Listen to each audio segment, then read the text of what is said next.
वाहिगुरु जी का खालसा वाहिगुरु जी की फतेह।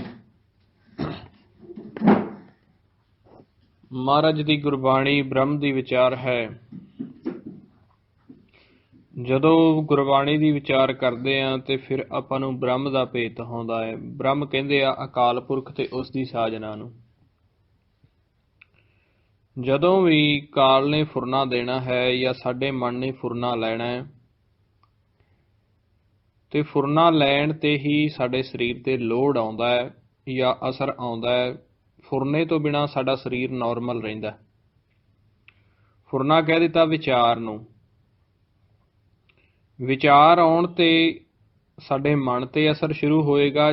ਜਿੰਨਾ ਕੁ ਮਨ ਤੇ ਅਸਰ ਪਏਗਾ ਉਹੀ ਅਸਰ ਤਨ ਦੇ ਉੱਤੇ ਆਉਂਦਾ, ਜਿਹਨੂੰ ਆਪਾਂ ਡਿਪਰੈਸ਼ਨ ਕਹਿ ਦਿੰਦੇ ਆ। ਔਰ ਫੁਰਨੇ ਦਾ ਵਿਚਾਰ ਦਾ ਲੋਡ ਜਿਹੜਾ ਹੈ ਉਹ ਸ਼ੁਰੂ ਹੋਣਾ ਹੈ ਨਾਭੀ ਤੋਂ ਜਾ ਕੇ, ਧਰਨ ਤੋਂ। ਹਰ ਇੱਕ ਫੁਰਨਾ ਧਰਨ ਤੋਂ ਮਾਰ ਕਰੇਗਾ। ਫਿਰ ਕਿੰਨੀ ਕੁ ਉਹਦੀ ਤਾਕਤ ਹੈ, ਸਿਰ ਤੱਕ ਤਾਕਤ ਪਹੁੰਚਦੀ ਹੈ ਉਹਦੀ, ਜਾਂ ਅੰਤੜੀਆਂ ਤੱਕ ਹੀ ਰਹਿ ਜਾਂਦਾ ਜਾਂ ਕੰਧਿਆਂ ਤੱਕ ਜਾਂਦਾ ਹੈ, ਉਹ ਫਿਰ ਫੁਰਨੇ ਦੀ ਤਾਕਤ ਹੈ। ਕਿਵੇਂ ਦਾ? ਜਿਵੇਂ ਮੋਹ ਦਾ ਫੁਰਨਾ ਅੰਤੜੀਆਂ ਤੱਕ ਮਾਰ ਕਰਦਾ। ਆਪਾਂ ਕਹਿ ਦਿੰਦੇ ਹਾਂ ਅੰਦਰਾਂ ਕਲਪਦੀਆਂ ਨੇ ਬਈ। ਘਾਟੇ ਦਾ ਫੁਰਨਾ ਸਿੱਧਾ ਜਾਵੇਗਾ ਸਿਰ ਤੱਕ। ਤੇ ਜਦੋਂ ਮਾਣ ਸਮਾਨ ਪ੍ਰਤਿਸ਼ਠਾ ਘਟਦੀ ਹੈ ਫਿਰ ਇਹ ਕੰਧਿਆਂ ਤੇ ਵਾਰ ਕਰਦੇ ਨੇ, ਕੰਧਿਆਂ ਤੱਕ ਵਾਰ ਕਰੇਗਾ। ਆਮ ਕਹਿ ਦਈਏ ਨਾ ਵੀ ਆਪਾਂ ਕਹਿੰਦੇ ਵੀ ਕਿਸੇ ਟਾਈਮ ਇਹਦੀ ਬਹੁਤ ਚੜ੍ਹਾਈ ਹੁੰਦੀ ਸੀ, ਇਹਦੇ ਤਾਂ ਕੰਧੇ ਜੇ ਢਿਲਕੇ ਪਏ ਨੇ। ਹੁਣ ਕਿਵੇਂ ਦਾ ਹੋ ਗਿਆ ਬੰਦਾ? ਉਹ ਕੰਧਿਆਂ ਤੱਕ ਮਾਰ ਕਰੇਗਾ। ਘਾਟੇ ਨਫੇ ਦਾ ਵਪਾਰ ਦਾ ਫੁਰਨਾ ਸਿਰ ਤੇ ਆ ਮਸਤਕ ਵਾਲੇ ਤੋਂ ਉੱਪਰ ਖੱਪਰ ਦੇ ਉੱਤੇ ਮਾਰ ਕਰੇਗਾ। ਠੀਕ ਹੈ। ਮੋਹ ਦਾ ਫੁਰਨਾ ਹੈ ਉਹ ਅੰਤੜੀਆਂ ਤੱਕ ਜਾਂ ਦਿਲ ਤੱਕ ਮਾਰ ਕਰੇਗਾ। ਕ੍ਰੋਧ ਦਾ ਫੁਰਨਾ ਹੈ ਜਿਹੜਾ, ਤੇ ਇੱਕ ਕਾਮ ਦਾ ਫੁਰਨਾ, ਇਹ ਨਾਭੀ ਤੋਂ ਲੈ ਕੇ ਇਹ ਸਾਰੇ ਸਰੀਰ ਤੇ ਹੈਵੀ ਹੁੰਦੇ ਨੇ। ਕਾਮ ਤੇ ਕ੍ਰੋਧ, ਇਹਦੇ ਵਿੱਚ ਸਰੀਰ ਦਾ 100% ਹਿੱਸਾ ਜਿਹੜਾ ਕੰਮ ਕਰਦਾ। ਕਾਮ ਤੇ ਕ੍ਰੋਧ ਦੇ ਫੁਰਨੇ 'ਚ ਲੋਭ ਮੋਹ ਹੰਕਾਰ ਦਾ ਫੁਰਨਾ ਜਿਹੜਾ ਹੈ, ਹੁਣ ਹੰਕਾਰ ਦੇ ਫੁਰਨੇ ਨੇ ਨੇਤਰਾਂ ਤੇ ਬਹੁਤ ਜ਼ਿਆਦਾ ਵਾਰ ਕਰਨਾ ਹੈ। ਨੇਤਰਾਂ ਤੇ ਮੁੱਖ ਤੇ ਇੱਧਰ ਦੇ ਏਰੀਆ ਹੁੰਦਾ ਇਹਨਾਂ ਦਾ ਵੀ, ਫੁਰਨੇ ਅਲੱਗ-ਅਲੱਗ ਜਗ੍ਹਾ ਤੇ ਵਾਰ ਕਰਦੇ। ਇਹ ਪੁਆਇੰਟ ਹੈ ਨਾਭੀ ਦੇ ਥੱਲੇ, ਜਿੱਥੇ ਗੰਢ ਪਈ ਹੋਈ ਹੈ ਨਾ ਆਪਣੀ ਮਨ ਤੇ ਤਨ ਦੀ, ਗੰਢ ਤੋਂ ਸ਼ੁਰੂ ਹੁੰਦਾ ਕੰਮ। ਕੋਈ ਵੀ ਫੁਰਨਾ ਆਵੇਗਾ ਨਾ, ਲੈ ਕੇ ਦੇਖ ਲਿਓ ਫੁਰਨਾ। ਕਦੇ ਕੋਈ ਆਉਂਦਾ ਨਾ ਫੁਰਨਾ, ਦੇਖਿਓ ਸਾਰਿਆਂ ਨਾਲ ਪਹਿਲਾਂ ਢਿੱਡ 'ਚ ਖਿੱਚ ਪੈਂਦੀ ਹੈ, ਫਿਰ ਚੜ੍ਹਦਾ ਫੁਰਨਾ ਉੱਤੇ। ਉਹ ਗੰਢ ਤੇ ਪੈਂਦਾ ਸਿੱਧਾ ਜਾ ਕੇ, ਜਿੱਥੇ ਗੰਢ ਪਈ ਹੋਈ ਹੈ ਨਾ। ਗੰਢ ਤੇ ਉਹਦਾ ਇੱਕ ਕਾਰਨ ਹੈ ਪੈਣ ਦਾ। ਕਾਲ ਨੇ ਹਰ ਇੱਕ ਚੀਜ਼ ਉੱਥੇ ਜਿੱਥੇ ਗੰਢ ਪਾਈ ਹੋਈ ਹੈ ਉੱਥੋਂ ਸ਼ੁਰੂ ਕਰਦਾ ਹੈ, ਜਿੱਥੇ ਆਪਣੀ ਸੰਜੋਗ ਹੈਗਾ ਨਾ। ਮੂਲ ਦੁਆਰੇ ਬੰਦ ਆ, ਬੰਦ ਮੂਲ ਦੁਆਰਾ ਕਹਿ ਦਿੱਤਾ, ਜਿੱਥੇ ਧੁੰਨੀ ਆ ਇੱਥੇ ਗੰਢ ਤੇ ਫੁਰਨਾ ਪਾਉਣ ਤੇ ਉੱਥੇ ਫਿਰ ਜਦੋਂ ਫੁਰਨੇ ਦੀ ਵਾਰ ਕਰਦਾ ਨਾ, ਜਿੱਥੇ ਆਪਾਂ ਹੁਣ ਆਮ ਪਹਿਲੋਂ ਵਿਧੀ ਲਾਉਂਦੇ ਆ ਨਾ ਕਿ ਵਾਹ ਬੋਲੋ ਤਾਂ ਧੁੰਨੀ ਥੋੜੀ ਜਿਹੀ ਪਿੱਛੇ ਖਿੱਚੋ, ਉਹ ਗੰਢ ਤੇ ਫੁਰਨੇ ਦੀ ਵਾਰ ਤਾਂ ਲਗਾਤਾਰ ਕਰਦਾ ਰਹਿੰਦਾ ਹੈ ਵੀ ਇੱਥੇ ਤਾਂ ਅਸਰ ਹੁੰਦਾ ਫੁਰਨੇ ਦਾ, ਵੀ ਜਿਹੜੀ ਇਹ ਆਪਣੀ ਜਿਹਨੂੰ ਕਹਿੰਦੇ ਆ ਉਹ ਸੁਖਮਣ, ਜਾਂ ਕਹਿ ਦਿੰਦੇ ਨੇ ਇਹਨੂੰ ਹੋਰ ਕੀ ਕਹਿੰਦੇ, ਮੂਲਾਧਾਰ, ਇਹ ਬੰਦ ਰਹਿੰਦੀ ਹੈ ਗੰਢ ਤੇ ਫੁਰਨਾ ਕਰਨ ਨਾਲ। ਜਿਉਂ ਹੀ ਆਪਾਂ ਸੈੱਟ ਕਰਦੇ ਆ ਨਾ, ਸਰ ਨਾਲੋਂ ਪਹਿਲਾਂ ਫੁਰਨੇ ਰੋਕਦੇ ਆ, ਇਹ ਨਾਭੀ ਜਿਹੜੀ ਆ ਇਹ ਹਲਕੀ ਹੁੰਦੀ ਹੈ, ਇੱਥੋਂ ਸਹਿਜ ਆਉਂਦੀ ਹੈ। ਜੇ ਨਾਭੀ ਤੇ ਫੁਰਨਾ ਵੱਜਦਾ ਰਹੇਗਾ ਸੁਖਮਣ ਨਹੀਂ ਖੁੱਲੇਗੀ। ਇਹ ਲਗਾਤਾਰ ਜਿਹੜੀ ਸੁਖਮਣ ਬੰਦ ਹੈ ਤੇ ਬੰਦ ਰਵੇ, ਇਸ ਕਰਕੇ ਨਾਭੀ ਤੋਂ ਫੁਰਨਾ ਸ਼ੁਰੂ ਕਰਦਾ ਹੈ। ਇਹ ਪ੍ਰੈਕਟੀਕਲ ਹੈ। ਔਰ ਜਦੋਂ ਆਪਾਂ ਸਿਮਰਨ ਕਰਦੇ ਹਾਂ, ਆਪਾਂ ਫੁਰਨਾ ਬੰਦ ਕਰਕੇ ਨਾਭੀ ਤੇ ਹੀ ਥੋੜੀ ਜਿਹੀ ਚੋਟ ਆਉਂਦੀ ਨਾ ਗੁਰਮੁਖ, ਤਾਂ ਸੁਖਮਣ ਖੁੱਲਦੀ ਹੈ। ਫੁਰਨਾ ਦਿੰਦਾ ਹੀ ਇਹ ਨਾਭੀ ਤੇ ਹੈ ਕਿ ਉੱਥੇ ਫੁਰਨੇ ਦੁਆਰਾ ਸੁਰਤ ਜਾਵੇ ਤੇ ਵਾਪਸ ਆ ਜਾਵੇ। ਇਸ ਕਰਕੇ ਇਹਨੂੰ ਹੋਰ ਵੀ ਕਹਿ ਦਿੰਦੇ ਨੇ, ਸਰਪਣੀ ਵੀ ਕਹਿ ਦਿੱਤਾ, ਕੁੰਡਲਨੀ। ਕੁੰਡਲਨੀ ਜਿਹੜੀ ਹੈ ਤਾਂ ਬੰਦ ਰਹਿੰਦੀ ਹੈ ਕਿਉਂਕਿ ਫੁਰਨਾ ਇੱਥੋਂ ਸ਼ੁਰੂ ਹੁੰਦਾ ਹੈ। ਇੱਕ ਜਿਹੜੀ ਸਾਡੇ ਸਵਾਸਾਂ ਦੀ ਗੰਢ ਹੈ, ਫੁਰਨਾ ਦੇ ਕੇ ਇਹਨੂੰ ਇਸ ਤਰੀਕੇ ਢਿੱਲੀ ਕਰ ਦਿੰਦਾ, ਵਿੱਚ ਕੱਸ ਦਿੰਦਾ ਵਿਚਾਰਾਂ ਦੁਆਰਾ। ਇਹ ਪ੍ਰੈਕਟੀਕਲ ਅੱਗੇ ਦਾ। ਸੋ ਸਭ ਨੇ ਦੇਖਣਾ, ਫੁਰਨਾ ਆਵੇਗਾ ਪਹਿਲਾਂ ਨਾਭੀ ਪਾਸੋਂ ਹਰਕਤ ਸ਼ੁਰੂ ਹੁੰਦੀ ਹੈ ਜਦੋਂ ਵੀ ਕੋਈ ਡਿਪਰੈਸ਼ਨ ਦਾ, ਮੋਹ ਦਾ, ਕਾਮ ਦਾ, ਫਿਰ ਅੱਗੇ ਦੀ ਅੱਗੇ ਵਾਰ ਕਰਦਾ ਹੈ। जिन्नी उहदे च ताकत है उन्ना उन्ने वार करना। ये हुण सब ने लभना, जे खोजांगे तो आपां लभांगे कित्थों की किवें वार करदा। अज दी अपनी कथा विचार सी 27ਵੀਂ पौड़ी, सो दर केहा सो घर केहा। हुण मालक ने इत्थे पहले पातशाह ने अकाल पुरख नूं सवाल कीता, वो घर किहड़ा है, वो दर किहड़ा है ते वो घर किहड़ा है। जित वै सर्व संभाले, जिथे सारियां नूं तू बैठ के संभाल कर रहे हैं, जिथे सब नूं बैठ के सवास दे रहे हैं, जिथे सब नूं बैठ के वो शक्ति दे रहे हैं, वो दर किहड़ा है ते वो घर किहड़ा है। वो महाराज कहते फिर वाजे नाद अनेक असंखा कीते वामन हारे। उस दर दे उत्ते अनेक वाजे नाद अनेक असंखा, पता नहीं किन्ने क उथे नाद वजी जा रहे ने उस दर ते, किन्ने क भगत उस दर दे उत्ते ध्यान द्वारा बैठे तेरी भगती करते आ। केते राग परी स्यो कहीन, किन्ने क राग उस दर ते वजदे पए ने अनहद बाणी दे। परी स्यो कहीन, किन्ने क देवते समाए हुए ने उस दर ते। केते गावन हारे, ते किन्ने बैठे उस दर दे उत्ते तेनू गाई जा रहे हैं। ते वो दर हैगा आ जिहड़ा सामने खाली खिला आपां गुरमुख देखदे हन, सुन दा दर। ਜਿਹੜੇ दर ते जिथे जाके पौण पानी बसंतर समा रिहा है, उथों दर शुरू हुंदा। सौखा कह दईए तो जिथे तुसीं सवास जिथों लै रहे हो तो जिथे छड्ड रहे हो वो दर है। असीं खाली दे विचों ही सवास इत्थों ही खिंचदे पए हां, उत्थे ही छड्डदे पए हां। जिथों पौण लई जा रही है उत्थे ही आके दुबारा समा रही है। आ खाली इत्थे दर है, और इस दर नूं तुसीं नेत्रां द्वारा देख सकदे हो जेकर तुसीं गुरु दे कोलों विधि लै लई है, गुरु कोल जाके सन्मुख हो गए हो।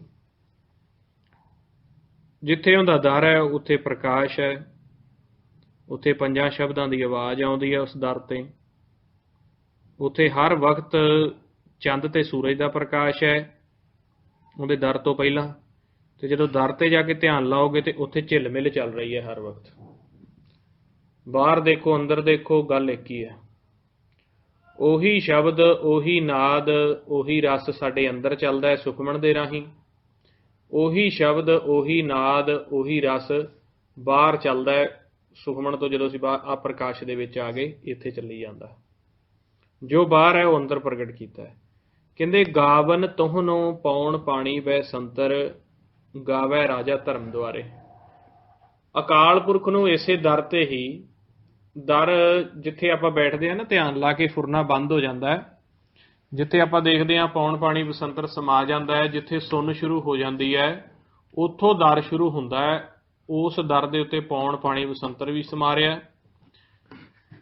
पौण पाणी बसंतर भी मालक नूं कहंदे गाउंदे पए ने, उहनूं धिआउंदे पए ने। ते गावे राजा धर्म द्वारे, धर्मराज भी दर ते बैठा हर वक्त मालक नूं गाउणा शुरू कर दिंदा।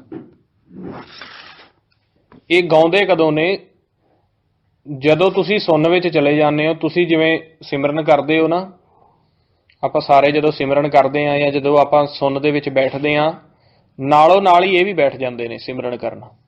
आपां तां दर तो अगे चले जाते हैं शब्द नूं फड़ के, या आपां प्रकाश च ध्यान ला के बैठ गए, या आपां सिमरन करके सुन च बैठ गए।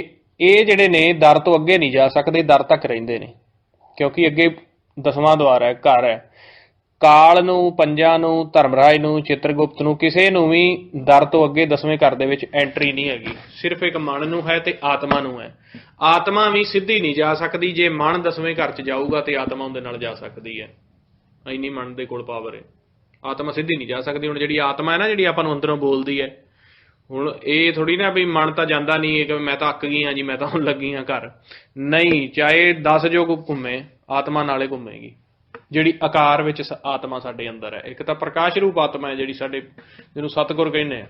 जो आकार दे विच आत्मा है साडे अंदर, वो मन जदों जाएगा आपदे घर, वैसे उस 10वें घर च समाई हुई है, उहदा आसन है, पर वो वापसी उस घर च उदों जाएगी जदों मन जाएगा। हुण ये मन जिहड़ा दर तो अगे चला जाता है। जदों आपां घर दे विच बैठ जाने, हुण जिवें आपां भगती करदे पए आ ना, हुण आपां सच दी उस्तत करदे पए आ, हुण विचार फुरने तुहाडे बंद ने ना, ਇਹਨਾਂ ਨੇ 1 ਘੰਟਾ ਵੇਸਟ ਨਹੀਂ ਕਰਨਾ। ਇਹ ਵੀ ਹੁਣ ਦਰ ਤੇ ਬੈਠ ਕੇ ਆਪਦਾ ਸਿਮਰਨ ਕਰੀ ਜਾਂਦੇ ਨੇ ਤੇ ਇੰਤਜ਼ਾਰ ਕਰਦੇ ਨੇ ਵੀ ਕਦੋਂ ਇਹ ਪਿੱਛੇ ਆ ਕੇ ਸਾਡੇ ਤੋਂ ਫੁਰਨਾ ਲੈਣ। ਕਿਉਂਕਿ ਜੇ 1 ਘੰਟਾ ਮਨ ਨੇ ਭਗਤੀ ਕੀਤੀ ਹੈ ਤੇ 1 ਘੰਟਾ ਇਹ ਸਾਰੇ ਮਹਿਕਮੇ ਨੇ ਵੀ ਭਗਤੀ ਕਰਨੀ ਹੈ। ਹੁਣ ਮਨ ਤਾਂ ਭਗਤੀ ਕਰਕੇ ਬਲਵਾਨ ਹੋ ਜਾਏ, 5 ਫਿਰ ਫੁਰਨਾ ਕਿਵੇਂ ਦੇਣਗੇ? 5 ਵੀ ਉਨੀ ਭਗਤੀ ਬਰਾਬਰ ਕਰਨਗੇ, ਪਰ ਮਨ ਦੀ ਭਗਤੀ ਦੀ ਜ਼ਿਆਦਾ ਪਾਵਰ ਹੈ ਕਿਉਂਕਿ ਆਪਾਂ ਨਾਮ ਨਾਦ ਵਿੱਚ ਸਮਾ ਜਾਂਦੇ ਹਾਂ।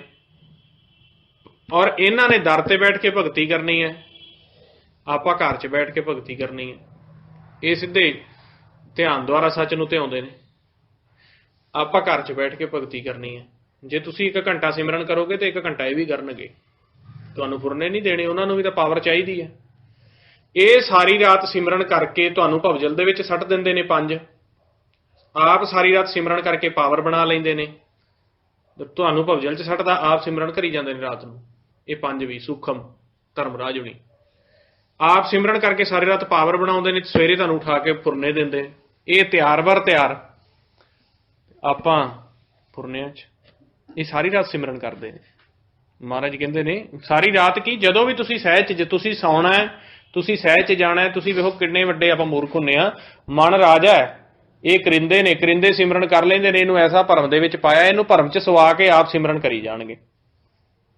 ਮਹਾਰਾਜ ਕਹਿੰਦੇ ਪਏ ਨੇ ਗਾਵਣ ਤੋਹਨੂੰ ਪਾਉਣ ਪਾਣੀ ਬਸੰਤਰ, ਗਾਵੇ ਰਾਜਾ ਧਰਮ ਦੁਆਰੇ, ਗਾਵੇ ਚਿੱਤ ਗੁਪਤ ਲਿਖ ਜਾਣਾ ਲਿਖ ਲਿਖ ਧਰਮ ਵਿਚਾਰੇ। ਨਾਲੇ ਗਾਈ ਜਾਂਦੇ ਨੇ, ਨਾਲੇ ਧਰਮ ਵਿਚਾਰੀ ਜਾਂਦੇ ਨੇ। ਇੱਕ ਤੂੰ ਸੁੱਤਾ ਪਿਆ, ਕਿਉਂਕਿ ਇਹ ਸਾਰੇ ਮੁਕਤ ਹੁੰਦੇ ਨੇ, ਇਹ ਜੂਨਾਂ 'ਚ ਨਹੀਂ ਹੈਗੇ, ਇਹ ਤਾਂ ਹੁਕਮ ਦੇ ਬੱਧੇ ਨੇ, ਹੁਕਮ 'ਚ ਨੇ। ਇਹ ਤਾਂ ਕਾਲ ਹੱਥ ਜੋੜ ਕੇ ਦਰ ਤੇ ਧਿਆਨ ਲਾ ਕੇ ਖੜਾ ਰਹਿੰਦਾ ਹੈ, ਮਾਲਕ ਕਦੋਂ ਕੋਈ ਆਦੇਸ਼ ਦੇਵੇ। ਐਸ ਬ੍ਰਹਿਮੰਡ ਦੇ ਵਿੱਚ ਬਹੁਤ ਸਾਰੇ ਛੋਟੇ ਛੋਟੇ ਕੀਟਾਣੂ ਜੀ ਹੁੰਦੇ ਨੇ, ਜਿਨ੍ਹਾਂ ਨੂੰ ਇਨਸੈਕਟਸ ਆਪਾਂ ਕਹਿ ਦਿੰਦੇ ਆ, ਜਾਂ ਛੋਟੇ ਛੋਟੇ ਜਿਹੜੇ ਮਾਈਕਰੋਸਕੋਪ ਨਾਲ ਦਿਖਦੇ ਨੇ। ਕਾਲ ਦੀ ਇੰਨੀ ਸਖਤ ਡਿਊਟੀ ਹੈ, ਗੁਰਮੁਖ ਸਮਝਾ ਗਏ ਸੀ ਕਿ ਜਿਹੜਾ ਜੀ ਤੁਹਾਨੂੰ ਦਿਖਦਾ ਨਹੀਂ, ਇਹ ਛੋਟੇ ਤੋਂ ਛੋਟਾ ਜੀ ਵੀ ਬਿਨਾਂ ਹੁਕਮ ਤੋਂ ਤੁਹਾਡੇ ਨੱਕ ਦੇ ਰਾਹੀਂ ਜਾਂ ਮੂੰਹ ਦੇ ਰਾਹੀਂ ਅੰਦਰ ਨਹੀਂ ਜਾਣ ਦਿੰਦਾ। ਜਿੰਨੇ ਜੀ ਜਾਂ ਜਿੰਨੇ ਕੀਟਾਣੂ ਤੁਹਾਡੇ ਅੰਦਰ ਜਾਣੇ ਨੇ ਓਨੇ ਹੀ ਜਾਣਗੇ। ਛੋਟੇ ਤੋਂ ਛੋਟਾ ਵੀ ਜੀ ਇਹਨੇ ਤੁਹਾਡੇ ਸਵਾਸ ਜਾਣਾ, ਉਹਦੇ ਰਾਹੀਂ ਅੰਦਰ ਨਹੀਂ ਜਾਣ ਦੇਣਾ, ਇਹਨੇ ਨਾਲੋਂ ਨਾਲ ਉਹਨੂੰ ਖਤਮ ਕਰਨਾ ਹੈ। ਇੰਨਾ ਸਖਤ ਪੈਰ ਹੈ ਤੁਹਾਡੇ ਉੱਤੇ ਇਹਦਾ।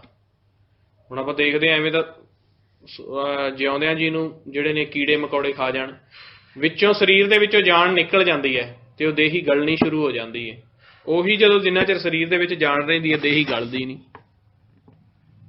ਕਾਲ ਦੀ ਡਿਊਟੀ ਹੈ ਬਈ ਤੁਸੀਂ ਕੋਈ ਵੀ ਅਵੈਧ ਜਿਹੜਾ ਹੈ ਇਹਦੇ ਅੰਦਰ ਨਹੀਂ ਜਾਣ ਦੇਣਾ। ਤਾਂ ਮਹਾਰਾਜ ਕਹਿੰਦੇ ਨੇ ਗਾਵੇ ਈਸਰ ਬ੍ਰਹਮਾ ਦੇਵੀ ਸੋਹਣ ਸਦਾ ਸਵਾਰੇ। ਸ਼ਿਵ ਜੀ, ਬ੍ਰਹਮਾ, ਦੇਵੀ ਦੇਵਤੇ ਸਭ ਗਾ ਰਹੇ ਨੇ ਤੈਨੂੰ, ਤੇਰੇ ਦੁਆਰ ਤੇ ਸੋ ਰਹੇ ਨੇ। ਸੋਹਣ ਸਦਾ ਸਵਾਰੇ, ਇਹ ਸੌਂਦੇ ਕਿਉਂ ਪਏ ਨੇ? ਕਿਉਂਕਿ ਇਹ ਸਵਰਗ 'ਚ ਨੇ। ਬੇਸ਼ੱਕ ਚ ਜੂਨ 'ਚ ਨੇ, ਪਰ ਸਵਰਗ ਵਿੱਚ ਨੇ। ਜਿਹੜਾ ਦੇਵਲੋਕ ਦੇ ਵਿੱਚ ਜੂਨ ਮਿਲਦੀ ਹੈ, ਉਹਦੀ ਆਪਸ਼ਨ ਇਹ ਹੁੰਦੀ ਹੈ ਕਿ ਜਦੋਂ ਤੁਸੀਂ ਦੇਵਲੋਕ ਦੇ ਵਿੱਚ ਤੁਹਾਡਾ ਜਨਮ ਹੋ ਗਿਆ, ਤੁਸੀਂ ਲੋਕ ਤੇ ਪਰਲੋਕ ਦੀ ਖੇਲ ਨੂੰ ਦਰਸ਼ਕ ਬਣ ਕੇ ਵੇਖ ਸਕਦੇ ਹੋ। ਜਿਵੇਂ ਹੁਣ ਤਾਂ ਤੁਸੀਂ ਵੇਖ ਹੀ ਨਹੀਂ ਸਕਦੇ, ਤੁਹਾਨੂੰ ਕੀ ਪਤਾ ਉੱਤੇ ਕੀ ਹੋਈ ਜਾਂਦਾ, ਹਾਹਾਕਾਰ ਮੱਚੀ ਹੈ, ਬੰਦੇ ਨੂੰ ਕੀ ਪਤਾ ਕਿੱਥੇ ਕੀ ਹੋ ਰਿਹਾ। ਪਰ ਦੇਵਤਾ ਦੇਖ ਸਕਦਾ ਲੋਕ ਦੀ ਖੇਡ ਵੀ ਤੇ ਪਰਲੋਕ ਦੀ ਖੇਡ ਵੀ, ਕਿਵੇਂ ਸਰੀਰ ਦੇ ਵਿੱਚ ਜਨਮ ਇੱਥੇ ਲੈਂਦੇ ਪਏ ਨੇ ਤੇ ਕਿਵੇਂ ਜਨਮ ਲੈ ਲੈ ਕੇ ਉੱਥੇ ਕੁੱਟਾਂ ਪੈ ਰਹੀਆਂ ਨੇ, ਵਾਪਸ ਜਾ ਰਹੇ, ਨਵੇਂ ਮਨ ਕਿਵੇਂ ਆ ਰਹੇ ਨੇ, ਪੁਰਾਣੇ ਕਿਵੇਂ ਜਾ ਰਹੇ ਨੇ, ਇਹ ਦੇਵਲੋਕ ਵਿੱਚ ਦੇਖ ਸਕਦੇ ਨੇ। ਕਿਉਂਕਿ ਸਵਰਗ ਦੇ ਵਿੱਚ ਤਾਂ ਦਿੱਤਾ ਜਾਂਦਾ ਹੈ ਕਿ ਭਗਤੀ ਕਰਦਾ ਰਿਹਾ, ਨਿਕਲਿਆ ਨਹੀਂ, ਫਿਰ ਸਵਰਗ ਦੇ ਵਿੱਚ ਖੇਡ ਦਿਖਾਈ ਜਾਂਦੀ ਹੈ ਜਿੰਨੀ ਤੁਹਾਡੀ ਭਗਤੀ ਹੈ, ਤਾਂ ਕਿ ਇਹ ਦੁਬਾਰਾ ਜਦੋਂ ਮਾਨਸ ਜਾਮਾ ਲਵੇ ਤੇ ਇਹਨੇ ਖੇਲ ਵੇਖੀ ਹੋਵੇਗੀ, ਸਮਝੀ ਹੋਵੇਗੀ ਤੇ ਦੁਬਾਰਾ ਇਹ ਨਿਕਲ ਆਵੇਗਾ ਸੱਚਖੰਡ ਲਈ। ਤਾਂ ਇੱਥੇ ਕਹਿ ਦਿੱਤਾ ਹੈ ਗਾਵਣ ਈਸਰ ਬਰਮਾ ਦੇਵੀ ਸੋਹਣ ਸਦਾ ਸਵਾਰੇ, ਬਈ ਸੋਹੰਦੇ ਪਏ ਨੇ ਉਹ ਤੇਰੇ ਸਵਾਰੇ ਹੋਏ ਨੇ। ਗਾਵੇ ਇੰਦ ਇੰਦਾਸਣ ਬੈਠੇ ਦੇਵਤਿਆਂ ਦਰ ਨਾਲੇ। ਇੰਦਰ ਦੇਵ ਲੋਕ ਦਾ ਮੇਨ ਹੈਡ ਹੈ ਤੇ ਸਾਰੇ ਦੇਵਤੇ ਉਹਦੇ ਨਾਲ ਦਰ ਤੇ ਬੈਠੇ ਗਾਉਂਦੇ ਪਏ ਨੇ। ਸਾਰਾ ਸੂਖਮ 'ਚ ਇਹਨਾਂ ਨੇ ਵੇਖਿਆ। ਗਾਵੇ ਸਿੱਧ ਸਮਾਧੀ ਅੰਦਰ ਗਾਵਣ ਸਾਧ ਵਿਚਾਰੇ। ਹੁਣ ਸਿੱਧ ਸਮਾਧੀ ਦੇ ਅੰਦਰ ਗਾਈ ਜਾਂਦੇ ਨੇ। ਸਿੱਧ ਦਾ ਜਿਹੜਾ ਹੁੰਦਾ ਹੈ ਉਹ ਸ਼ਬਦ ਤੱਕ ਹੀ ਆਸਣ ਹੁੰਦਾ ਹੈ। ਉਹ ਸ਼ਬਦ ਨੂੰ ਸੁਣ ਕੇ ਸੁਣ ਵਿੱਚ ਸਮਾ ਜਾਂਦਾ ਹੈ, ਸ਼ਬਦ ਨੂੰ ਪਕੜ ਕੇ ਅੱਗੇ ਨਹੀਂ ਜਾਂਦਾ, ਉਹ ਸਿੱਧ ਹੈ। ਜਿਹਨੂੰ ਸ਼ਬਦ ਤਾਂ ਸੁਣਦਾ ਹੈ ਪਰ ਉਹ ਸੁਣ 'ਚ ਸਮਾ ਗਿਆ, ਨਾ ਤਾਂ ਰਸ ਆਇਆ ਤੇ ਨਾ ਹੀ ਪ੍ਰਕਾਸ਼ ਹੋਇਆ, ਉਹ ਸਿੱਧ ਅਵਸਥਾ ਹੈ। ਤੇ ਕਹਿੰਦੇ ਉਹ ਵੀ ਬੈਠਾ ਸੁਣ ਚ ਗਾਈ ਜਾਂਦਾ। ਸਿੱਧੀ ਹੈ। ਪਹਿਲੋਂ ਤਾਂ ਹੋ ਗਈ ਯੋਗ ਅਵਸਥਾ। ਜੋਗੀਆਂ ਦੀ ਅਵਸਥਾ ਹੁੰਦੀ ਇਕੱਲੀ ਸੁਣ ਤੱਕ ਧਿਆਨ ਨੂੰ ਲੈ ਜਾਣਾ, ਉੱਥੇ ਜਾ ਕੇ ਬਸ ਨੀਂਦ ਲੈ ਲੈਣੀ, ਇਹ ਹੁੰਦੀ ਜੋਗੀਆਂ ਦੀ ਅਵਸਥਾ। ਬਹੁਤੇ ਜੀਵ ਇਵੇਂ ਹੀ ਕਰਦੇ ਪਏ ਨੇ ਨਾ, ਕਿਉਂਕਿ ਪਿੱਛੋਂ ਵੱਧੋ ਵੱਧ ਜੋਗੀਆਂ ਦੀ ਅਵਸਥਾ ਤੱਕ ਗਏ ਹੋਏ ਨੇ। ਇੱਥੇ ਵੀ ਆ ਕੇ ਭਗਤੀ ਕਰਕੇ ਉੱਥੇ ਜਾ ਕੇ ਵੀ ਸੁੰਨ ਹੋ ਜਾਂਦੀ, ਸਮਾ ਜਾਂਦੇ ਨੇ। ਕਈ ਸਿੱਧਾਂ ਦੀ ਅਵਸਥਾ ਤੱਕ ਨੇ, ਵੀ ਸ਼ਬਦ ਚੱਲਦਾ ਫਿਰ ਸੁੰਨ 'ਚ ਸਮਾ ਜਾਂਦੇ ਨੇ। ਸਿੱਧ ਤੋਂ ਅੱਗੇ ਫਿਰ ਜਿਹੜੀ ਹੈ ਉਹ ਅਵਸਥਾ ਸ਼ੁਰੂ ਹੁੰਦੀ ਸੰਤ ਦੀ, ਜਦੋਂ ਸ਼ਬਦ ਨੂੰ ਫੜ ਕੇ ਆਪਾਂ ਪ੍ਰਕਾਸ਼ ਧੁਨਾਂ ਤੱਕ ਚਲੇ ਗਏ। ਕਹਿੰਦੇ ਗਾਵਣ ਸਿੱਧ ਸਮਾਧੀ ਅੰਦਰ ਗਾਵਣ ਸਾਧ ਵਿਚਾਰੇ ਕੀ ਵੀ ਉਹਨਾਂ ਨੇ ਹਉਮੈ ਮਾਰੀ ਹੋਈ ਹੈ, ਤੇ ਸਾਧ ਵਿਚਾਰਾ ਹੀ ਹੁੰਦਾ, ਕਿਉਂਕਿ ਵਿਚਾਰਾਂ ਤੋਂ ਹੀਣ ਹੋ ਜਾਂਦਾ। ਉਹ ਵਿਚਾਰੇ ਉਹ ਸਾਧ ਤੈਨੂੰ ਬੈਠੇ ਗਾਈ ਜਾਂਦੇ ਨੇ। ਗਾਵਣ ਜਤੀ ਸਤੀ ਸੰਤੋਖੀ ਗਾਵੈ ਵੀਰ ਕਰਾਰੇ। ਜਤੀ ਸਤੀ ਸਭ ਆਪ ਜੀ ਨੂੰ ਗਾ ਰਹੇ ਨੇ, ਚਾਹੇ ਕਿਸੇ ਨੂੰ ਭੇਤ ਹੈ ਚਾਹੇ ਨਹੀਂ ਹੈ, ਹਰ ਕੋਈ ਜਸ ਮਾਲਕ ਦਾ ਹੀ ਕਰਦਾ ਪਿਆ।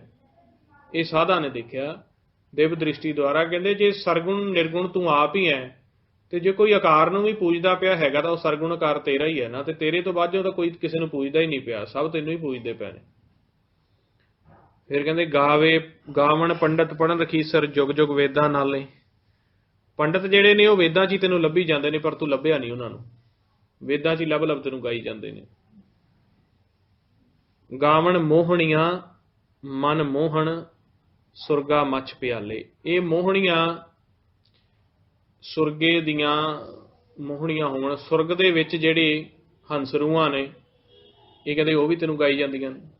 ਮੋਹਣੀਆਂ ਮਨ ਮੋਹਣ, ਇੱਕ ਅਵਸਥਾ ਐਸੀ ਆਉਂਦੀ ਹੈ ਗੁਰਮੁਖ ਜਦੋਂ ਪ੍ਰੈਕਟੀਕਲ ਕਰਦੇ ਨੇ ਧਿਆਨ ਦੇ ਮਾਰਗ ਤੇ, ਮਾਇਆ ਜਿਹੜੀ ਹੈ ਰੂਪ ਧਾਰ ਕੇ ਆ ਜਾਂਦੀ ਹੈ, ਤੇ ਉੱਥੇ ਧਿਆਨ ਨੂੰ ਆਕਰਸ਼ਿਤ ਕਰਦੀ ਹੈ, ਕਾਮ ਵੱਲ ਖਿੱਚਦੀ ਹੈ, ਸੂਖਮ ਦੇ ਵਿੱਚ ਅੱਗੇ ਨਹੀਂ ਨਿਕਲਦੇ ਦੀ, ਉਹਨੂੰ ਮੋਹਣੀ ਵੀ ਕਹਿ ਦਿੱਤਾ। ਸੋ ਉਹ ਵੀ ਕਹਿੰਦੇ ਤੈਨੂੰ ਗਾਈ ਜਾਂਦੀ ਹੈ। ਠੀਕ ਹੈ ਨਾ ਜੀ। ਫਿਰ ਕਹਿੰਦੇ ਨੇ ਵੀ ਐਸੀ ਅਵਸਥਾ ਬਣਾਉਣੀ ਹੈ ਵੀ ਸੁਪਨੇ ਦੇ ਵਿੱਚ ਵੀ ਜੇ ਕਿਤੇ ਮਾਇਆ ਕਾਮ ਦਾ ਰੂਪ ਧਾਰਨ ਕਰਕੇ ਆ ਜਾਵੇ, ਤੇ ਉੱਥੇ ਵੀ ਤੂੰ ਜਤੀ ਬਣਨਾ। ਇੱਧਰ ਤਾਂ ਜਤੀ ਬਣਨਾ, ਸੁਪਨੇ 'ਚ ਵੀ ਜਤੀ ਬਣਨਾ, ਸੁਪਨੇ ਬਿੰਦਨਾ ਦੇਈ ਚਰਨਾ। ਸੋ ਤਾਂ ਕਹਿੰਦੇ ਗਾਵਣ ਤੂੰ ਮੋਹਣੀਆਂ ਮਨ ਮੋਹਣ ਸੁਰਗਾ ਮੱਛ ਪਿਆਲੇ। ਸਵਰਗਾਂ ਦਾ ਮੱਛ ਜਿਹੜਾ ਹੋਇਆ, ਮੱਛ ਕੱਛ ਜਿਹੜੇ ਹੋਏ ਨੇ ਨਾ, ਇਹ ਦੇਵਤੇ ਤੇ ਦੈਂਤ ਹੋਏ ਨੇ, ਸਾਰੇ ਤੈਨੂੰ ਗਾਈ ਜਾਂਦੇ ਨੇ। ਪਿਆਲੇ ਪਤਾਲ ਵਾਲੇ ਜੀਵ ਵੀ ਤੈਨੂੰ ਗਾਈ ਜਾਂਦੇ ਨੇ। ਇੱਥੇ ਇਹ ਤਾਂ ਕਹਿਣਾ ਪੈ ਰਿਹਾ ਇਹਨਾਂ ਨੂੰ ਵੀ ਜਿਹੜਾ ਕੋਈ ਤਾਂ ਮੱਛ ਨੂੰ ਪੂਜਦਾ, ਕੋਈ ਕੱਛ ਨੂੰ ਪੂਜਦਾ, ਕੋਈ ਦੇਵਤਿਆਂ ਨੂੰ ਪੂਜਦਾ, ਕਹਿੰਦੇ ਉਹ ਤਾਂ ਉਹਨੂੰ ਗਾਈ ਜਾਂਦੇ ਨੇ, ਤੁਸੀਂ ਇਹਨਾਂ ਨੂੰ ਪੂਜੀ ਜਾਂਦੇ ਜੇ। ਠੀਕ ਹੈ, ਤੁਸੀਂ ਬ੍ਰਹਮੇ ਨੂੰ ਪੂਜੀ ਜਾ ਰਹੇ ਹੋ, ਕੋਈ ਪੌਣ ਦੀ ਪੂਜਾ ਕਰ ਰਿਹਾ, ਕੋਈ ਸੂਰਜ ਦੇਵਤੇ ਨੂੰ, ਕਹਿੰਦੇ ਇਹ ਇਹਨਾਂ ਨੂੰ ਪੂਜੀ ਜਾਂਦੇ ਨੇ। ਗਾਵੈ ਜੋਧ ਮਹਾਬਲ ਸੂਰਾ ਗਾਵੈ ਖਾਣੀ ਚਾਰੇ ਖਾਣੀਆਂ ਤੈਨੂੰ ਗਾਉਂਦੀਆਂ ਪਈਆਂ ਨੇ। ਜੋਧ ਮਹਾਬਲ, ਵੱਡੇ ਵੱਡੇ ਯੋਧੇ, ਭੀਮ ਵਰਗੇ, ਅਰਜਨ ਵਰਗੇ ਮਹਾਬਲ, ਜਿਨ੍ਹਾਂ ਕੋਲ ਬਹੁਤ ਵੱਡਾ ਬਲ ਹੈ, ਉਹ ਵੀ ਤੈਨੂੰ ਗਾ ਰਹੇ ਨੇ। ਗਾਵੈ ਖੰਡ ਮੰਡਲ ਵਰਭੰਡਾ ਕਰ ਕਰ ਰੱਖੇ ਤਾਰੇ। ਇਹ ਸਾਰੇ ਸਹਿਜ ਧੁੰਜ ਪਰੋਏ ਨੇ, ਜਿੰਨੇ ਖੰਡ ਮੰਡਲ ਵਰਭੰਡ ਨੇ, ਸਾਰੇ ਤੈਨੂੰ ਗਾ ਰਹੇ ਨੇ। ਸਈ ਤੁਧ ਨੂੰ ਗਾਵੈ ਜੋ ਤੁਧ ਭਾਵਨ ਰਤੇ ਤੇਰੇ ਭਗਤ ਰਸਾਲੇ। ਪਰ ਇਹ ਸਾਰੇ ਗਾ ਰਹੇ ਨੇ, ਪਰ ਜੋ ਤੇਰੇ ਦਰ ਦੇ ਉੱਤੇ ਪ੍ਰਵਾਨ ਹੋ ਕੇ ਗਾਉਂਦੇ ਨੇ ਉਹ ਸਿਰਫ ਤੇਰੇ ਭਗਤ ਹੀ ਨੇ। ਗਾਉਂਦੇ ਤਾਂ ਸਾਰੇ ਹੀ ਪਏ ਨੇ, ਪਰ ਜਿਨ੍ਹਾਂ ਨੂੰ ਤੂੰ ਪ੍ਰਵਾਨਗੀ ਦੇਣਾ ਉਹਨਾਂ ਨੂੰ ਦੇਣਾ ਜੋ ਤੈਨੂੰ ਭਾ ਜਾਂਦੇ ਨੇ, ਤੇ ਉਹ ਕੌਣ ਨੇ? ਉਹ ਤੇਰੇ ਭਗਤ ਨੇ, ਵਿਰਲੇ ਨੇ। ਉਹ ਗਾਉਂਦੇ ਤਾਂ ਸਾਰੇ ਪਏ ਨੇ, ਸਾਰਿਆਂ ਤੋਂ ਖੁਸ਼ ਹੈ, ਪਰ ਜਿਨ੍ਹਾਂ ਦੇ ਰਾਹੀਂ ਆ ਕੇ ਬੋਲਦਾ ਉਹ ਭਗਤ ਹੈ, ਉਹਨਾਂ ਤੋਂ ਖੁਸ਼ ਹੋ ਗਿਆ, ਉਹਨਾਂ ਨੂੰ ਪ੍ਰਵਾਨਗੀ ਦਿੰਦਾ। ਫਿਰ ਹੋਰ ਕੇਤੇ ਗਾਵਣ ਸੇ ਮੈਂ ਚੇਤਨਾ ਆਵਣ। ਕਿੰਨੇ ਇੱਕ ਮਾਲਕ ਨੂੰ ਗਾਈ ਜਾ ਰਹੇ ਨੇ। ਦੇਖੋ ਆਪਾਂ ਥੋੜਾ ਟਾਈਮ ਭਗਤੀ ਕਰਕੇ ਸਾਡੇ ਮਨ 'ਚ ਹਉਮੈ ਆ ਜਾਂਦੀ ਹੈ। ਮਹਾਰਾਜ ਜੀ ਕਹਿੰਦੇ ਤੈਨੂੰ ਤਾਂ ਨਾਦ ਵੀ ਗਾ ਰਹੇ ਨੇ, ਅਨਹਦ ਬਾਣੀ ਵੀ ਗਾ ਰਹੀ ਹੈ, ਦੇਵਤੇ ਇੰਦਰ ਇੰਦਰਾਸਣ ਬੈਠੇ ਗਾ ਰਹੇ ਨੇ। ਕੱਲ ਆਪਾਂ ਦੇਖਿਆ ਸੀਗਾ ਕੇਤੇ ਬੁੱਧ ਸਿੱਧਨਾਥ ਸਭ ਗਾਈ ਜਾ ਰਹੇ ਨੇ। ਹੋਰ ਵੀ ਪਤਾ ਨਹੀਂ ਕਿੰਨੇ, ਕਹਿੰਦੇ ਮੇਰੇ ਧਿਆਨ ਦੇ ਵਿੱਚ ਵੀ ਨਹੀਂ ਆਉਂਦੇ, ਵੀ ਕਿਉਂਕਿ ਬੇਅੰਤ ਹੈ ਨਾ, ਸਾਰੇ ਗਾ ਰਹੇ ਨੇ। ਕੀ ਵਿਚਾਰੀ ਕੀਤੀ ਜਾਵੇ, ਬਸ ਇਹੀ ਹੈ। ਕਹਿੰਦੇ ਸੋਈ ਸੋਈ ਸਦਾ ਸੱਚ ਸਾਹਿਬ ਸਾਚਾ ਸਾਚੀ ਨਾਈ। ਉਹੀ ਹੈ, ਮਾਲਕ ਹੀ ਹੈ, ਆਦਿ ਜੁਗਾਦ ਸੱਚਾ ਉਹ ਆਪ ਹੈ, ਸੱਚਾ ਹੀ ਉਹਦਾ ਨਾਮ ਹੈ ਵੀ ਹੋਸੀ ਜਾਏ ਨਾ ਜਾਸੀ ਰਚਨਾ ਜਿਨ ਰਚਾਈ। ਹੈਗਾ ਵੀ ਆ, ਰਹੂਗਾ ਵੀ, ਕਿਉਂਕਿ ਰਚਨਾ ਹੀ ਉਹਦੀ ਹੈ। ਰਚਨਾ ਜਿਨ ਰਚਾਈ, ਕਿਉਂਕਿ ਰਚਨਾ ਉਹਨੇ ਆਪ ਰਚੀ ਹੈ। ਠੀਕ ਹੈ ਨਾ। ਰਚਨਾ ਉਹਨੇ ਆਪ ਰਚੀ ਹੈ, ਤੇਰੇ ਬਿਨਾ ਦੂਜਾ ਕੋਈ ਹੈ ਹੀ ਨਹੀਂਗਾ। ਫਿਰ ਕਹਿੰਦੇ ਰੰਗੀ ਰੰਗੀ ਭਾਤੀ ਕਰ ਕਰ ਜਿਨਸੀ ਮਾਇਆ ਜਿਨ ਉਪਾਈ। ਕਹਿੰਦੇ ਤਰ੍ਹਾਂ ਤਰ੍ਹਾਂ ਦੇ, ਜਿਹਨੂੰ ਮਹਾਰਾਜ ਨੇ ਕਿਹਾ ਆ, ਆਪੇ ਹਰ ਇੱਕ ਰੰਗ ਹੈ, ਆਪੇ ਬਹੁ ਰੰਗੀ, ਰੰਗੀ ਰੰਗੀ ਭਾਤੀ ਕਰ ਕਰ ਜਿਨਸੀ ਮਾਇਆ ਜਿਨ ਉਪਾਈ। ਤਰ੍ਹਾਂ ਤਰ੍ਹਾਂ ਦੇ ਰੰਗ, ਤਰ੍ਹਾਂ ਤਰ੍ਹਾਂ ਦੇ ਆਕਾਰ, ਤਰ੍ਹਾਂ ਤਰ੍ਹਾਂ ਦੀਆਂ ਭਾਂਤ ਕਰ ਕਰਕੇ ਜਿਨਸਾਂ ਤੋਂ ਬਣਾਈਆਂ ਨੇ। ਅੱਜ ਕੱਲ੍ਹ ਤਾਂ ਆਪਾਂ ਜਿਨਸ ਕਹਿ ਦਿੰਦੇ ਹਾਂ ਨਾ, ਥੋੜਾ ਜਿਹਾ ਅਪਸ਼ਬਦ ਕਹਿੰਦੇ ਨੇ। ਉਦੋਂ ਭਾਤ, ਉਦੋਂ ਭਾਸ਼ਾ ਹੁੰਦੀ ਸੀਗੀ ਇਹ ਵਾਲੀ। ਆਪਾਂ ਅੱਜ ਵੀ ਕਹਿ ਦਿੰਦੇ ਆਹ ਕਿਹੜੀ ਜਿਨਸ ਆਈ ਹੈ, ਤੇ ਅਗਲਾ ਸੋਚਦਾ ਕਿ ਮੈਨੂੰ ਟੀਚਰ ਕਰਦਾ। ਜਿਨਸ ਕਹਿੰਦੇ ਸੀਗੇ ਵੀ, ਜਿਨਸ ਕਹਿੰਦੇ ਸੀ ਵੀ ਨਸਲ ਨੂੰ। ਹਾਂ ਵੀ ਇਹ ਨਸਲ, ਇਹ ਕਿਹੜੀ ਨਸਲ ਹੈ, ਕਿਸ ਟਾਈਪ ਦਾ ਇਹ ਬੰਦਾ। ਆਪਾਂ ਕਹਿੰਦੇ ਨਾ ਇਹ ਬੰਦਾ ਕਿਸ ਟਾਈਪ ਦਾ। ਤੇ ਇੱਥੇ ਮਹਾਰਾਜ ਨੇ ਕਿਹਾ ਆ ਰੰਗੀ ਰੰਗੀ ਭਾਤੀ ਕਰ ਕਰ ਜਿਨਸੀ, ਪਤਾ ਨਹੀਂ ਕਿੰਨੀਆਂ ਕੁ ਜਿਨਸਾਂ ਤੋਂ ਬਣਾ ਦਿੱਤੀਆਂ ਨੇ। ਮੁਲਤਾਨੀ ਭਾਸ਼ਾ ਦਾ ਵੈਸੇ ਸ਼ਬਦ ਹੈ। ਮਾਇਆ ਜਿਹਨੂੰ ਪਾਈ, ਹੈਗੇ ਸਾਰੇ ਮਾਇਆ ਚ ਨੇ। ਕਹਿੰਦੇ ਜਿੰਨਾ ਵੀ ਆਕਾਰ ਹੈ ਉਹ ਮਾਇਆ ਚ ਹੀ ਹੈ, ਜਿੰਨੀਆਂ ਮਰਜ਼ੀ ਜਿਨਸਾਂ ਨੇ। ਕਰ ਕਰ ਵੇਖੇ ਕੀਤਾ ਆਪਣਾ, ਔਰ ਇਹ ਕਰ ਕਰਕੇ ਉਹ ਆਪ ਦਾ ਕੀਤਾ ਆਪ ਹੀ ਵੇਖ ਰਿਹਾ। ਫਿਰ ਆਪਾਂ ਫ੍ਰੀ ਹੋ ਗਏ ਗੁਰਮੁਖ ਪਿਆਰਿਓ ਇੰਨੀ ਕਹਿਣ ਦੇ ਵਿੱਚ ਹੀ। ਆਪਣਾ ਤਾਂ ਇਹਦੇ ਵਿੱਚ ਕੁਝ ਵੀ ਨਹੀਂ ਹੈਗਾ। ਸੋ ਫਿਰ ਤਾਂ ਇੱਥੇ ਪੁੰਨੀ ਪਾਪੀ ਆਖਣ ਨਾਹੀਂ, ਇੱਥੇ ਪਾਪ ਤੇ ਪੁੰਨ ਖਤਮ ਹੁੰਦਾ ਫਿਰ ਜਦੋਂ ਹੈ ਹੀ ਤੇਰਾ ਸਿਸਟਮ। ਫਿਰ ਰਹਿੰਦਾ ਸਿਰਫ ਉੱਥੇ ਹੀ ਹੈ, ਜਦੋਂ ਨਾਮ ਦੀ ਪਹਿਚਾਣ ਕਰ ਲਈ ਨਾ, ਫਿਰ ਉਹ ਕਹਿੰਦੇ ਤੂੰ ਸਿਰਫ ਥਿਰ ਕਰ, ਤੁਸੀਂ ਸੱਚ ਦੀ ਪਹਿਚਾਣ ਕਰ ਲਓ, ਪਾਪ ਤੇ ਪੁੰਨ ਖਤਮ ਹੋ ਗਿਆ। ਪਾਪ ਪੁੰਨ ਖਤਮ ਹੋ ਗਿਆ, ਫਿਰ ਤਾਂ ਉਹ ਆਪ ਹੀ ਕਰਦਾ ਪਿਆ।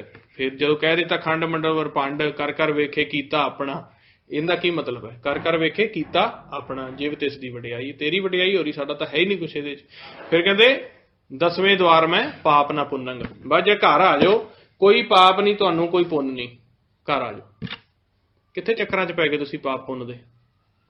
ਬਸ ਜਿਹਨੂੰ ਪਹਿਚਾਣ ਹੋ ਗਈ ਉਹਦੇ ਪਾਪ ਪੁੰਨ ਖਤਮ ਨੇ, ਜਿਹਨੂੰ ਨਹੀਂ ਪਹਿਚਾਣ ਉਹ ਪਾਪ ਪੁੰਨ ਦੇ ਵਿੱਚ ਹੀ ਹੈ।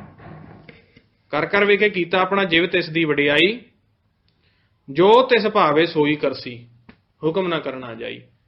ਕਹਿੰਦੇ ਇੱਥੇ ਫਿਰ ਹੁਕਮ 'ਚ ਆ ਗਏ, ਕਹਿੰਦੇ ਜੋ ਉਹਨੂੰ ਪਾਉਂਦਾ ਪਿਆ ਉਹੀ ਕਰਦਾ ਪਿਆ। ਨਾਲ ਇਹ ਵੀ ਕਹਿ ਦਿੱਤਾ ਕਿ ਮਨਮੁਖਾਂ ਨੂੰ ਰਗੜੀ ਜਾ ਰਿਹਾ ਤੇ ਗੁਰਮੁਖਾਂ ਨੂੰ ਵਡਿਆਈ ਦਿੱਤੀ ਜਾ ਰਿਹਾ। ਅਸੀਂ ਹੁਕਮ ਨਹੀਂ ਕਰ ਸਕਦੇ, ਅਸੀਂ ਉਹਨੂੰ ਬੇਨਤੀ ਕਰ ਸਕਦੇ ਹਾਂ।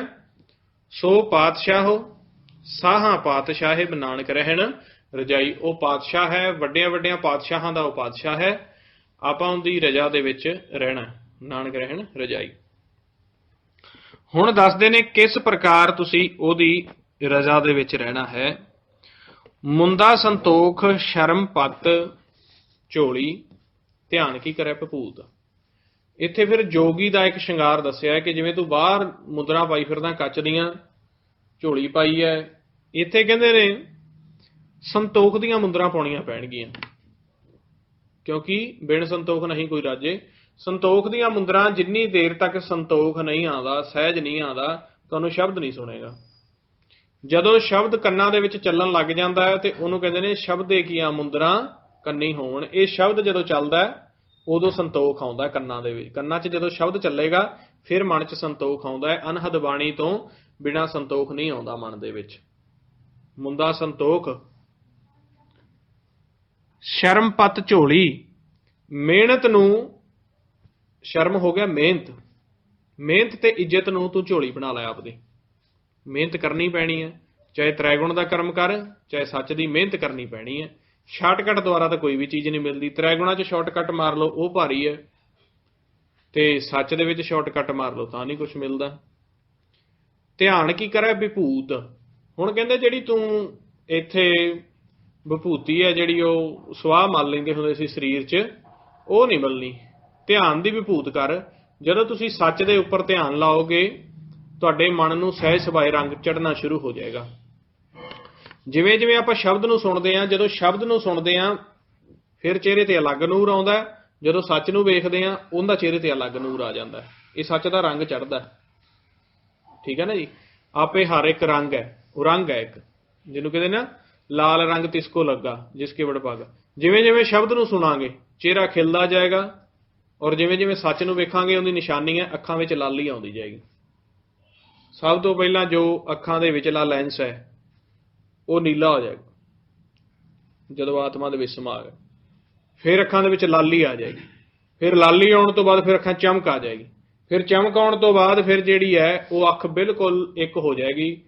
जे ਉਹਦੀ ਨਿਸ਼ਾਨੀ है जिंदी अख दे जोत दे विच जोत मिल गई या ਜਿਹੜਾ सच ਨੂੰ देखदा, जे ਉਹ 1 घंटा भी बाहर सच ਦੇ ਵਿੱਚ ਧਿਆਨ ਲਾਵੇ ਉਹਦੀ ਅੱਖ नहीं झपकेगी।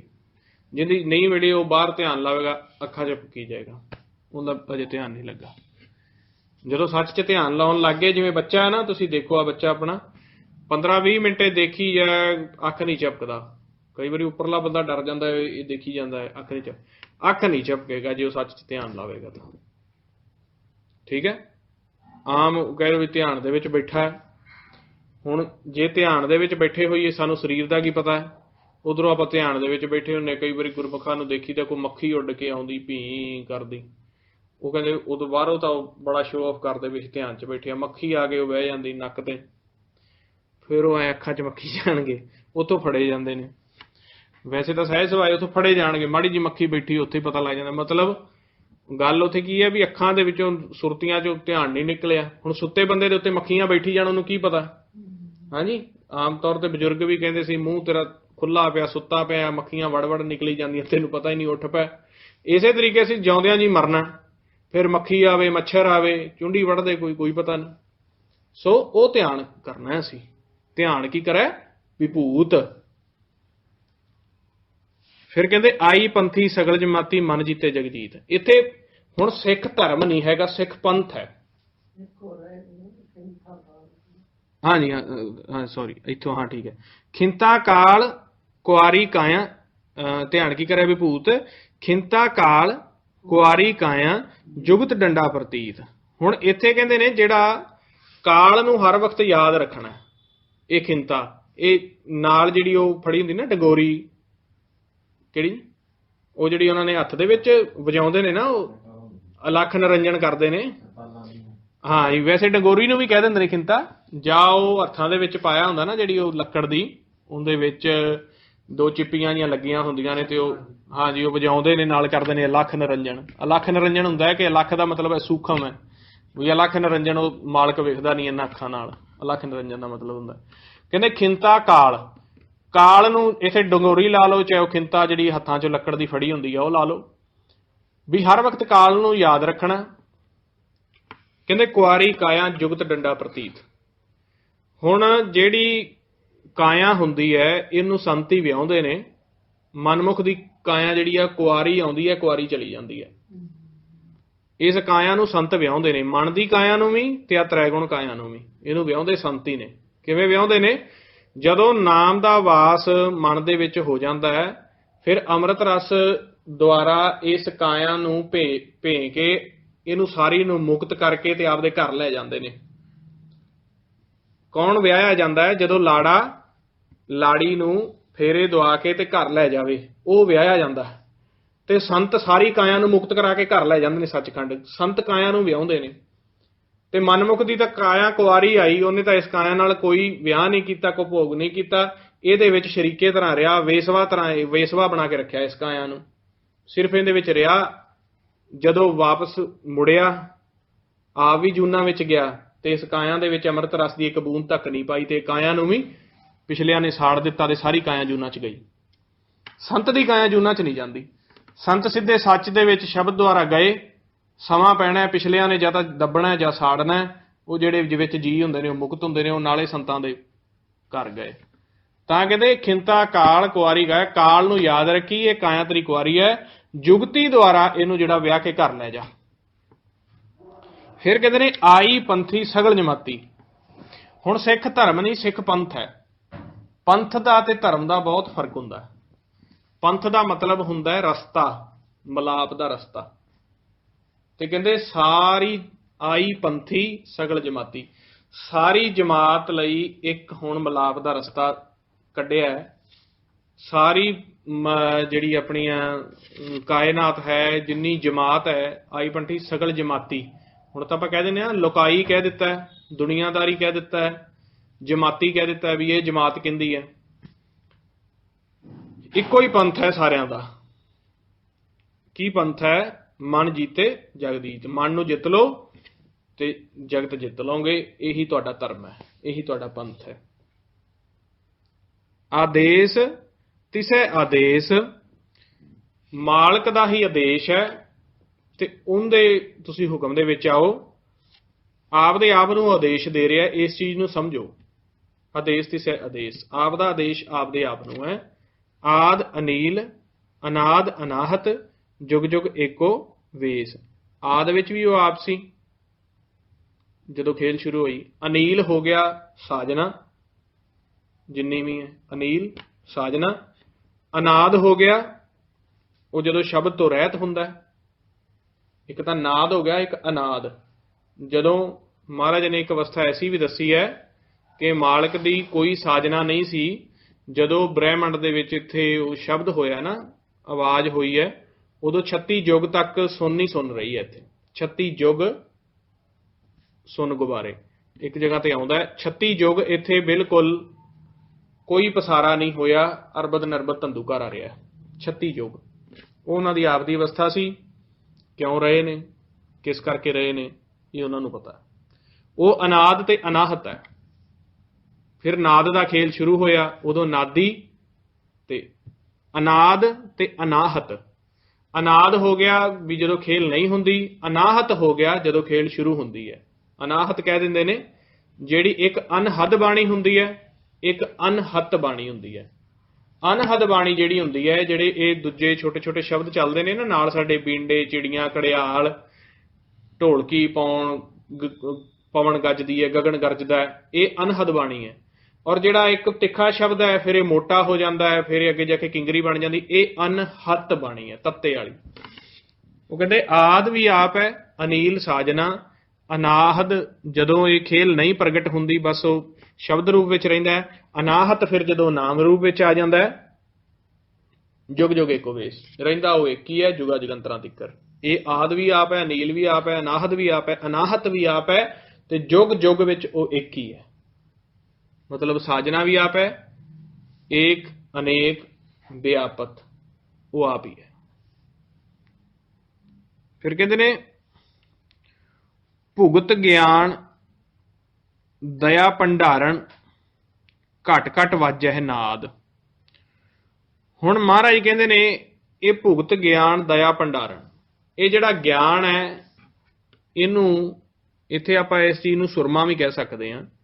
ਗਿਆਨ ਦਾ ਸੁਰਮਾ ਪਾਉਣਾ ਪੈਣਾ, ਜਿਹਨੂੰ ਕਹਿੰਦੇ ਨੇ ਗਿਆਨ ਅੰਜਨ ਗੁਰਦੀਆ ਅਗਿਆਨ ਅੰਧੇਰ ਵਿਨਾਸ਼। ਗਿਆਨ ਦਾ ਸੁਰਮਾ ਇਹ ਪਾਉਣਾ ਪੈਣਾ ਅੱਖਾਂ ਦੇ ਵਿੱਚ ਕਿ ਹਰ ਇੱਕ ਨੂੰ ਸਰਗੁਣ ਰੂਪ ਦੇ ਵਿੱਚ ਦੇਖਣਾ ਹੈ ਆਪਾਂ। ਫਿਰ ਦਇਆ ਦਾ ਭੰਡਾਰ ਆਵੇਗਾ ਜਦੋਂ ਗਿਆਨ ਦੁਆਰਾ ਹਰ ਇੱਕ ਨੂੰ ਦੇਖੋਗੇ ਕਿ ਅਸਾਰ ਆ ਜਿੰਨਾ ਹੈ ਸਭ ਘਟ ਤੇਰੇ ਤੂੰ ਸਭਨਾ ਮਾਹੇ। ਇਹ ਗਿਆਨ ਦੁਆਰਾ ਤੁਸੀਂ ਦੇਖੋਗੇ, ਫਿਰ ਦਇਆ ਦਾ ਭੰਡਾਰਨ ਆਊਗਾ। ਫਿਰ ਕਹਿੰਦੇ ਘਟ ਘਟ ਵਾਜੇ ਨਾਦ, ਇਹ ਨਾਦ ਜਿਹੜਾ ਹੈ ਘਟ ਘਟ ਦੇ ਵਿੱਚ ਵੱਜਦਾ ਪਿਆ। ਆਪ ਨਾਥ ਨਾਥੀ ਸਭ ਜਾ ਕੀ ਰਿੱਧ ਸਿਧ ਅਵਰਾਸਾਰ, ਕਹਿੰਦਾ ਆਪ ਉਹ ਸਭ ਤੋਂ ਵੱਡਾ ਨਾਥ ਹੈ ਤੇ ਸਾਰਿਆਂ ਦੀਆਂ ਨੱਥੀਆਂ ਉਹਦੇ ਹੱਥ ਦੇ ਵਿੱਚ ਨੇ। ਤੇ ਕਹਿੰਦੇ ਰਿੱਧ ਸਿੱਧ ਜਿਹੜਾ ਹੈ ਇਹ ਇੱਕ ਮਨ ਦਾ ਸਵਾਦ ਹੈ, ਇਹਦੇ ਵਿੱਚ ਮਾਲਕ ਨਹੀਂ ਹੈਗਾ। ਰਿੱਧ ਸਿੱਧ ਅਵਰਾਸਾਦ, ਨਾਥੀ ਹੋ ਗਈ ਵੀ ਉਹ ਕਠਪੁਤਲੀਆਂ ਆਪਾਂ ਹੈਗੀਆਂ, ਸਾਰੇ 84 ਲੱਖ ਜੂਨ ਜਿੰਨਾ ਆਪਣਾ ਪਰਿਵਾਰ ਹੈ ਆਪਾਂ ਕਠਪੁਤਲੀਆਂ। ਤੇ ਉਹ ਕਠਪੁਤਲੀ ਹੁੰਦੀ ਨਾ ਪਹਿਲਾਂ ਮੇਲਿਆਂ 'ਚ ਦਿਖਾਉਂਦੇ ਸੀ, ਆਪ ਉਹ ਖਿਡਾਉਂਦਾ ਪਿਆ। ਪਰ ਰਿੱਧ ਸਿੱਧ ਅਵਰਾਸਾਦ ਇਹ ਵੀ ਕਹਿ ਗਏ ਨੇ ਕਿ ਰਿੱਧੀ ਸਿੱਧੀ ਦੇ ਵਿੱਚ ਨਹੀਂ ਤੁਸੀਂ ਪੈਣਾ, ਰਿੱਧ ਸਿੱਧ ਕਰਿਆ ਭਗਤ ਨਾ ਹੋਈ। ਰਿੱਧ ਸਿੱਧ ਜਿਹੜਾ ਹੈ ਇਹ ਇੱਕ ਤ੍ਰੈਗੁਣੀ ਆਨੰਦ ਹੈ। ਸੰਜੋਗ ਵਿਜੋਗ ਦੋਇ ਕਾਰ ਚਲਾਵੇ, ਲੇਖੇ ਆਵੇ ਭਾਗ। ਇੱਥੇ ਖੇਡ ਜਿਹੜੀ ਹੈ ਉਹ ਸੰਜੋਗ ਤੇ ਵਿਜੋਗ ਦੁਆਰਾ ਚੱਲਦੀ ਪਈ ਹੈ। ਸਵੇਰੇ ਕਾਇਆਂ ਦੇ ਨਾਲ ਸੰਜੋਗ ਕਰ ਦਿੱਤਾ ਜਾਂਦਾ ਹੈ, ਰਾਤ ਨੂੰ ਕਾਇਆਂ ਦੇ ਨਾਲੋਂ ਮਨ ਦਾ ਵਿਜੋਗ ਕਰ ਦਿੱਤਾ ਜਾਂਦਾ ਹੈ। ਇਹ ਸੰਜੋਗ ਤੇ ਵਿਜੋਗ ਹੈ, ਕਿਉਂਕਿ ਪਹਿਲਾਂ ਤਾਂ ਮਨ ਦਾ ਸੰਜੋਗ ਹੋਏਗਾ ਨਾ ਕਾਇਆਂ ਨਾਲ, ਦੂਜੇ ਸੰਜੋਗ ਤਾਂ ਫਿਰ ਸ਼ੁਰੂ ਹੋਣੇ ਨੇ। ਮਨ ਦਾ ਜਿਹੜਾ ਖੇਲ ਹੈ ਉਹ ਸੰਜੋਗ ਤੇ ਵਿਜੋਗ ਦੇ ਵਿੱਚ ਚੱਲਦਾ ਪਿਆ। ਕਾਇਆਂ ਦੇ ਨਾਲ ਸੰਜੋਗ ਕਰ ਦਿੱਤਾ ਤੇ ਕਾਇਆਂ ਦੇ ਨਾਲ ਵਿਜੋਗ ਕਰ ਦਿੱਤਾ। ਇੱਕ ਦਿਨ ਉਹਨੇ ਫਿਰ ਸਵਾਸਾਂ ਦੀ ਪੂੰਜੀ ਮੁੱਕ ਜਾਣੀ ਹੈ। ਫਿਰ ਜੇ ਤਾਂ ਉਹ ਸੱਚਖੰਡ ਦੇ ਜਾਣਯੋਗ ਉਹਦੀ ਧਿਆਨ ਹੋਇਆ ਤੇ ਉੱਥੇ ਚਲਾ ਜਾਊਗਾ, ਨਹੀਂ ਤਾਂ ਫਿਰ ਕਿਸੇ ਹੋਰ ਕੱਪੜੇ ਦੇ ਵਿੱਚ ਉਹਦਾ ਸੰਜੋਗ ਵਿਜੋਗ ਸ਼ੁਰੂ ਹੋ ਜਾਏਗਾ। ਇੱਥੇ ਖੇਲ ਹੀ ਕਹਿੰਦੇ ਸੰਜੋਗ ਵਿਜੋਗ ਦਾ ਚੱਲਦਾ ਪਿਆ, ਕੋਈ ਜਾਂਦਾ ਨਹੀਂ ਪਿਆ, ਕੋਈ ਮਰਦਾ ਨਹੀਂ ਪਿਆ। ਮਨ ਦਾ ਕਾਇਆਂ ਦੇ ਨਾਲ ਸੰਜੋਗ ਕਰ ਦਿੱਤਾ ਜਾਂਦਾ ਹੈ, ਮਨ ਦਾ ਕਾਇਆਂ ਤੋਂ ਵਿਜੋਗ ਕਰ ਦਿੱਤਾ ਜਾਂਦਾ ਹੈ। ਰੋਜ਼ ਦਾ ਰੋਜ਼ ਵੀ ਕੀਤਾ ਜਾਂਦਾ ਹੈ, ਇੱਕ ਦਿਨ ਸਦੀਵੀ ਹੋ ਜਾਂਦਾ ਹੈ। ਲੇਖੇ ਆਵੇ ਭਾਗ, ਤੇ ਲੇਖਾ ਸ਼ੁਰੂ ਹੈ